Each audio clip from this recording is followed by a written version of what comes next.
Hi loves, Dionysia here. I wanted to take some time out with you today.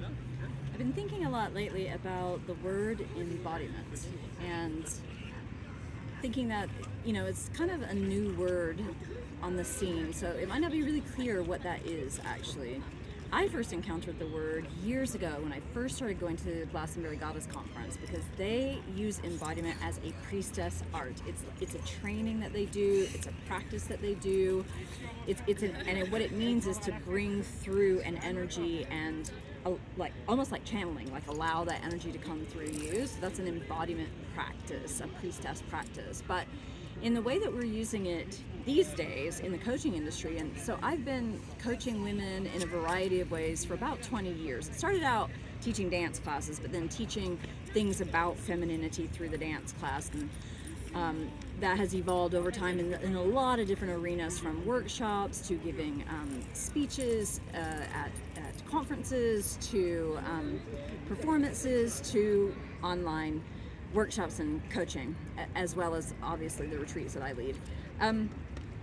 And when I first began, embodiment was not a word that we used. I had never seen it in the coaching industry. I had never heard it used in that way. It's fairly new. It's only in the past few years that I've been listening to people using the word embodiment. And so it was a pretty easy sort of movement for me through my career to be able to name what I do as embodiment, and being a feminine embodiment coach. So I wanted to take some time today and just describe to you what that actually is. So embodiment means that we are entraining our body to have the lived experience of the principles and teachings that we go to workshops to learn. So when we go for a workshop weekend or a retreat or a plant medicine journey, or we take a class online, what we're doing is we're learning things in the mind.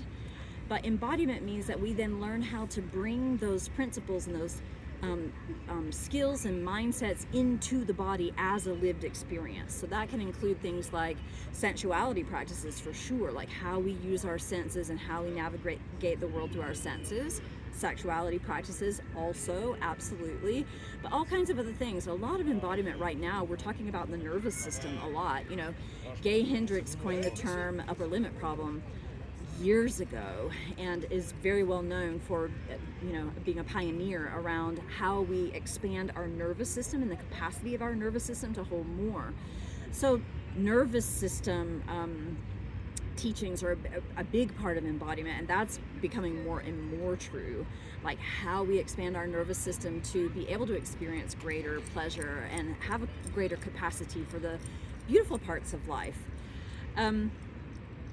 Right now we are talking in the embodiment realm about how are we moving through the day-to-day of all of the big changes that are happening in our world, including, I was just talking to a friend yesterday, and we were talking about the Schumann resonances. And Schumann resonance is basically the sort of resonance of the planet itself, and each of the celestial bodies has its particular resonance. Earth's resonance is naturally at 7.9, and recently it's been up at 12.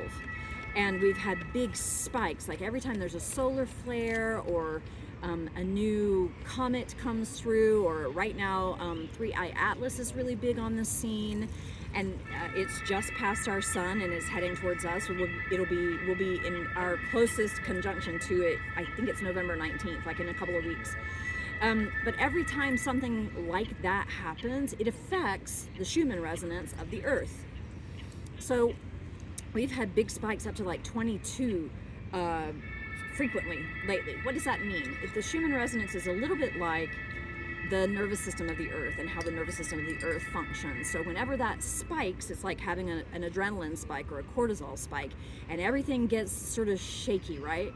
So whenever that happens in the Earth plane, it happens to us too, because our nervous systems and our brain waves are an exact match to the waves, the energetic waves and the nervous system of the planet. So right now in embodiment coaching, we're talking a lot about how are we tending to our body, what are our practices that we use to tend to our bodies to help ourselves grow that capacity, expand our nervous system, and be able to handle more joy, more love, more pleasure. Because otherwise, what are we doing? We're experiencing more anxiety, more fear, more worry. And there's a lot happening in our planet right now that is really capitalizing on our fear, our anxiety, and our worry. So it's on us to learn how to help our bodies have a different experience than that. That's what embodiment actually is. That's what embodiment coaching is. So I wanted to take some time out and describe that to you, because when you're not having an embodied experience, what you're experiencing is a lot of worry, a lot of anxiety, a lot of fear, a lot of doomsday thinking and doom scrolling, a lot of being in freeze, if not in flight or fight, in freeze and in fawn, and wanting to sort of shrink away. Depression is a big part of that. So we really need to be tending to our nervous systems now. So we're in a passage right now that's going to keep going and intensifying, just like all of 2025 has been intensifying, and it's even more intense than 2024 was than 2020. Like each time we think we're about to come out of all the intensity, it becomes more intense. Well, it's happening again now, and it's going to continue to happen from now until the end of February. In March is when the energy template, March of 2026, the energy template begins to shift. Not necessarily easier, but different. We're going to move out of all of this intensity and pressure into something else. So this is our time. These next 4 months is the time to make sure you get enough sleep, to make sure you're eating well, to make sure you're tending to your body temple. And that's what embodiment coaching is about. So that's what the Embody Your Feminine program is about.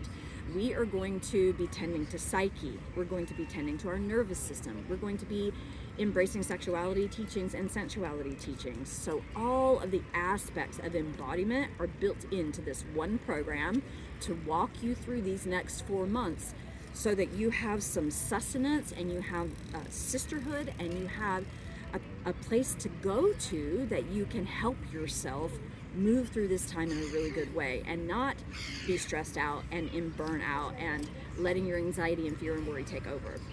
So that at the end of February, as we shift into March, you are prepared. You're ready for your next up level. You've got tools and practices and skills embodied in a way that you're ready for that next energy template that we're going to be moving into.